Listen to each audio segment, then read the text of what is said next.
This channel supports Extra Life in its efforts to raise money for the Children's Miracle Network. For more information about how to donate and join in their efforts, go to the link displayed here. Extra Life. Play games, heal kids. What up, everybody? This is your boy Blak Magus, and just got finished playing some Uncharted 4, and it's funny because my homegirl SB made a comment about how she feels like she's gonna retire from gaming simply because she jumped into Destiny's Iron Banner, which I have not played in goddamn I don't know how long. And to be fair with her, she hadn't played Destiny in a while. Uncharted 4 has pretty much dominated most of my multiplayer gaming. Was Overwatch for me as well. It's just been a staple, like Overwatch, Uncharted. In between, just going through single player campaigns, cleaning up the backlog, things like that. But when I jump on multiplayer, it's usually one of those two games.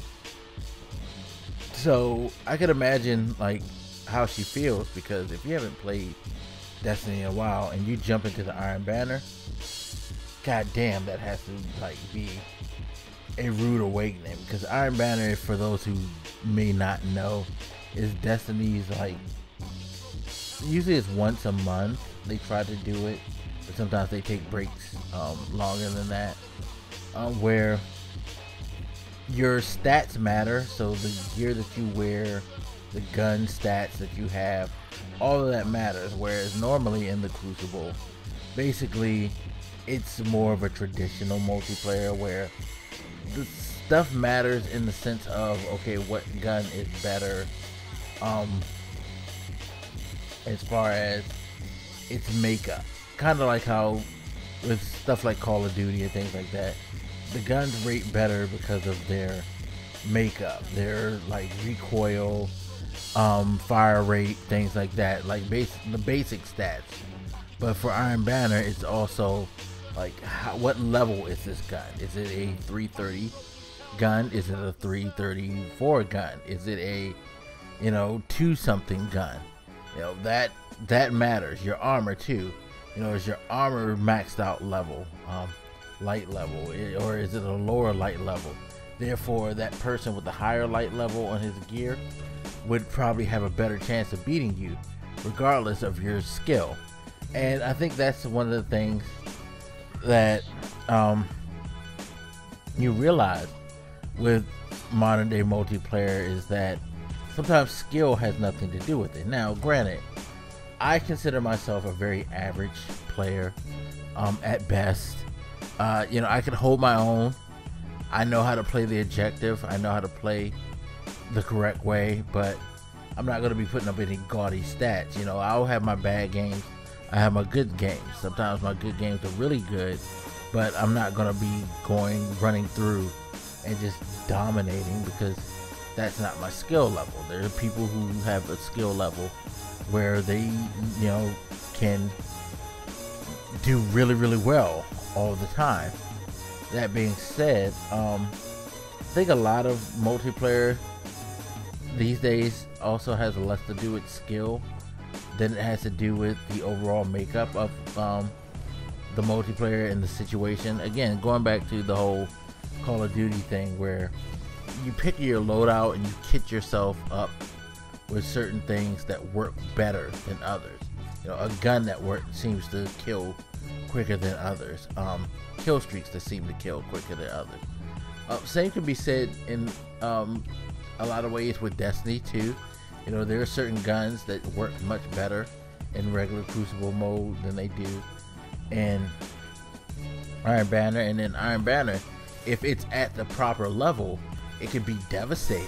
You can pick a gun that's already known to be really, really good in regular Crucible, but you take that, you put that at the high light level, and whoa, that shit's ridiculous. But that's the thing, for the most part, there's different elements in modern day multiplayer, and I'm not saying that it wasn't around back in the day, because if you played Quake, you played Fuck you, Choky. Doom multiplayer, there were some guns that you knew that were better than others, and you covered those things. At the same time, maybe it was that those guns were less rare for people to have. It wasn't like you played to unlock. I think Doom was probably the best example of where, while there were plenty of guns that if you got a certain gun you had an advantage, you had to work more on the premise of skill, because you didn't start out with that gun.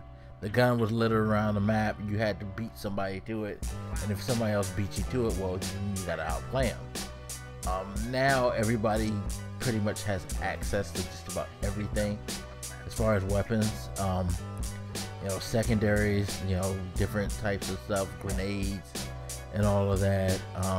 C4.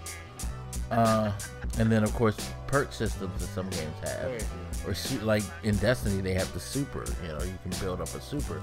Everybody has that opportunity to kind of go at it. So you know, that's one thing that kind of makes multiplayer much different, is because everybody has access to everything.